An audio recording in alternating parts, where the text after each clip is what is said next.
Hello everyone, this video is about converting 3D drawings into 2D. So this topic will have three parts. So on those parts I will be demonstrating 3 ways on how to convert 3D drawings into 2D. And this is about the command flatshot. So I believe some of you already know this because based on your notes that I have seen, this is what you have researched. Okay, most of you. There are some who have researched the other ways in doing the 3D to 2D drawings, but most probably you just copied from your classmates' notes. So it's fine as long as you have notes, because that will be used, or that will serve as your progress for the day, or for our meeting, or for our class schedule. Okay, so going back to our topic, so the flatshot command first. Let me draw a 3D drawing.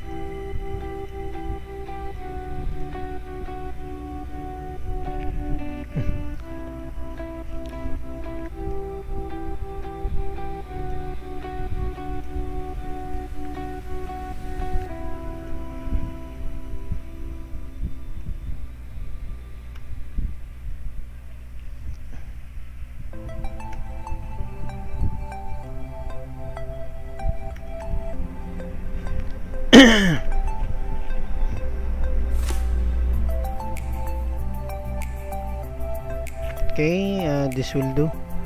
So as you can see, I have here a 3D drawing. Now, using the flatshot command, we will convert this one into the 2D drawings, which are the orthographic views, because this will be what you will be doing in your next activity. So first we do the top view. So top view, this is the top view. Now just type flatshot, okay, and then this will appear, the flatshot dialog box. Now I highly suggest just check this option right here, this insert a new block. So you can also use this replace existing block if you have block that you want to replace with the 2D drawing that we will be making. And then, or you can export a file. So if you will export a file, what will happen is that a new file will be made, okay, in this path. So it is not necessary to do this and this one. So insert a new block, because we are doing we are making a new block here. So block meaning you're drawing, I will explain this one if we finish making the block. So the top view block. Okay, so I believe you already know this because our title block is blocked. Okay, in block ito siya. So that is block. So it's like grouping lines and other, let's say, text. Of course, text are composed of lines. Group of lines, it's like grouping lines and making it as one. but it's different. Black is different from the command group, because in black there is you will be making a name of that block.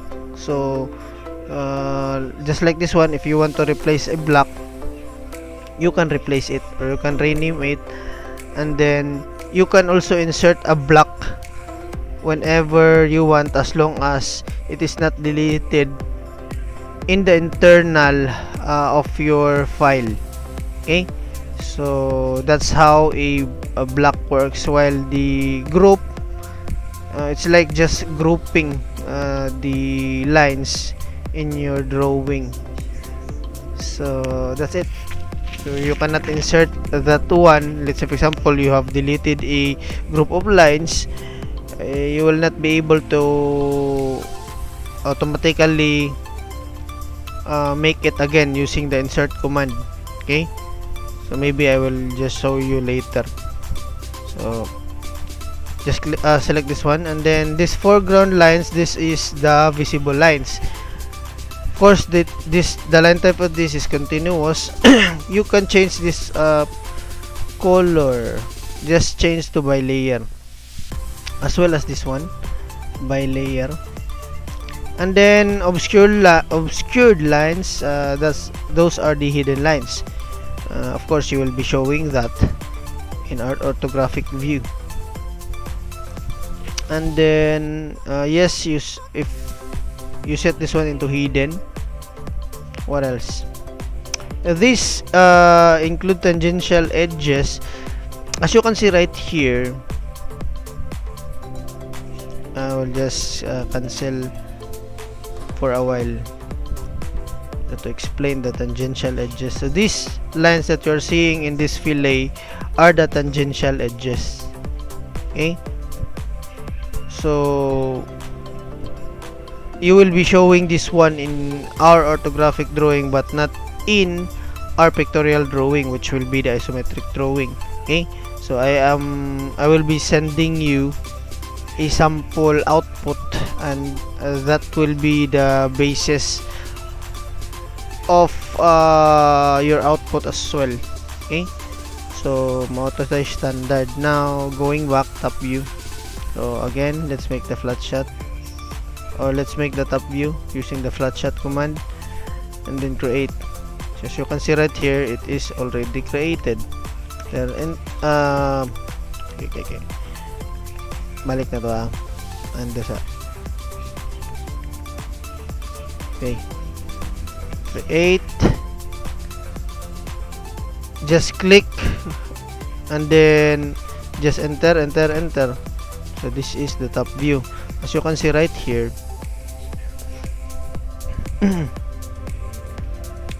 mauna ni siya ang atong top view. Right now, this katong giingon ako, what I have said earlier, this drawing or this top view nga drawing is naka-block.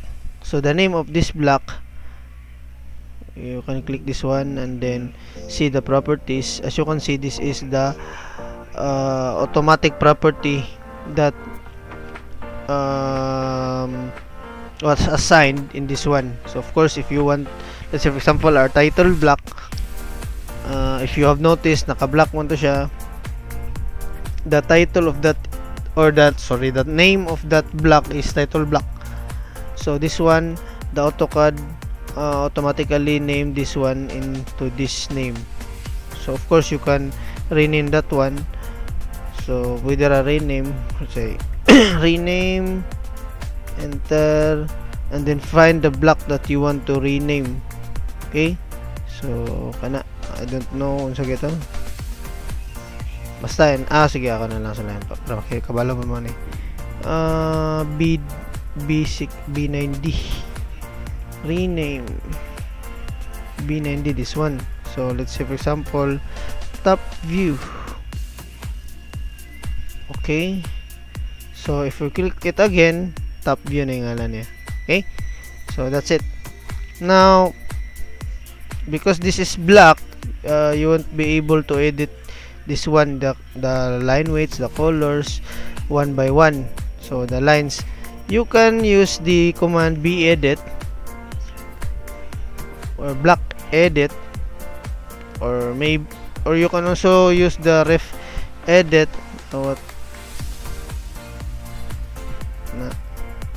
whatever on whatever the most convenient for you to do. So close lang sa na. Okay, pwede ninyo block edit, pwede i-click ninyo and then BE, enter, and then tap U. Okay, so you can also edit that one here. So let's say for example,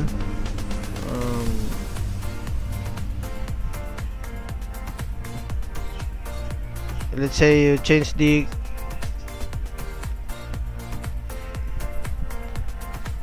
lagi na ilis. Siguro ka naka-by block na siya. Anyway, kana pwede na niyo buhaton. Check siya na ako. Close ako ni maybe score changes. Set sana ako ni to see the properties lang. BE. Okay. Home. Naka-by block kid siya. Nakaset naman datong color na tag by layer. Let me see the flat shot wala na to na set, sorry. I-set ginin yung by layer so that's my mistake. So let's say for example this one na enter. So i-edit na to mo naman siya. Okay na naka by layer naman siya. Let's say for example we change the layer into visible line, so na automatic na siya. Or you can just, if you don't want to edit it using the reference edit or the block editor command or the block edit command, you can also explode this one, explode, and then edit the lines for on your desired properties that you want to apply on the lines. Now as you can see, these lines that I have selected forms a straight line. Now that is not good because it will make the file heavier, especially if you have a lot of those. Now we need to clean this drawing right here, so we can use the command overkill. As you can see, overkill. As you can see, the symbol of overkill is like a broom. It's not like a broom, but the symbol is a broom, meaning it will clean your drawings. So as you can see, it cleans up overlapping geometry by removing duplicated and or unneeded objects. Displays the delete duplicate objects dialog box. Okay, so these are the delete duplicate objects. So you can ignore all of these lines, you just select those, but ignore, do not break up lines. So pwede rason na ninyo, you can copy this one, just check this 4, then okay. So you can see it's already cleaned. Now you can apply all of the lines or the properties. Let's say for example visible lines, then and then so you can see automatic na siya. You can also use the if your drawing has a lot of lines, para di na mo magtagsa-tagsa, you will not select it one by one. To make it easier for you or faster for you to select all of those, you can right click and then select similar, so you can see all of the similar lines will be selected.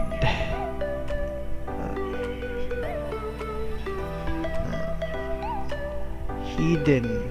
Okay, so we already have our top view. Now let's make our front view. Okay. Flat shot. Create. Now as you can see,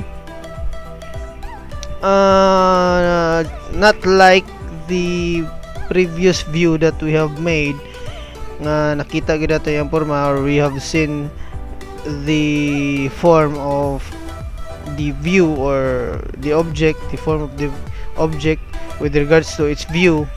Here wala siya nakita. So as you can see, if you notice na siya sa crosshair, kanang murag baga nga linya diha, that is the drawing that we have made, or that is the front view. Just remember, always remember the flat shot command.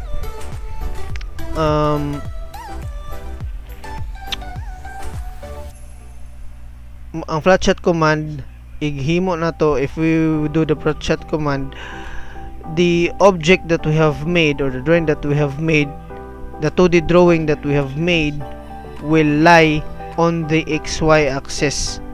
So as you can see right here. So if I click this one, enter, see in the top view, mauna na siya ang front view. Now if you don't like that, pwede ra pod na ninyo, let's say for example, you can use the UCS and then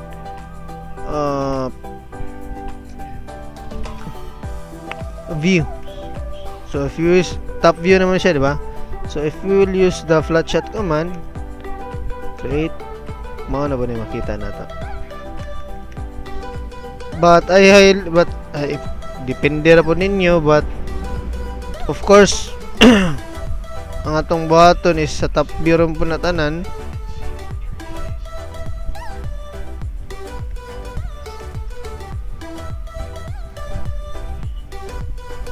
Tuyok eh.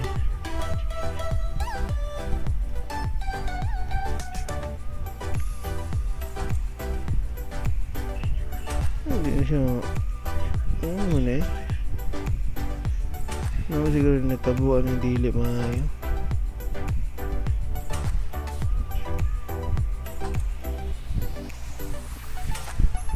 Ano eh. So as you can see kana, mas maayo ito lang yun sa top view. Okay. So front, and then just align this like this one. Ano pwede ra sunod na ninyo. Flat shot, then create, and then so this is our top view. I-align na lang na ninyo. Ay, diskarte naman tanin ninyo. Di naman ako ang isolate.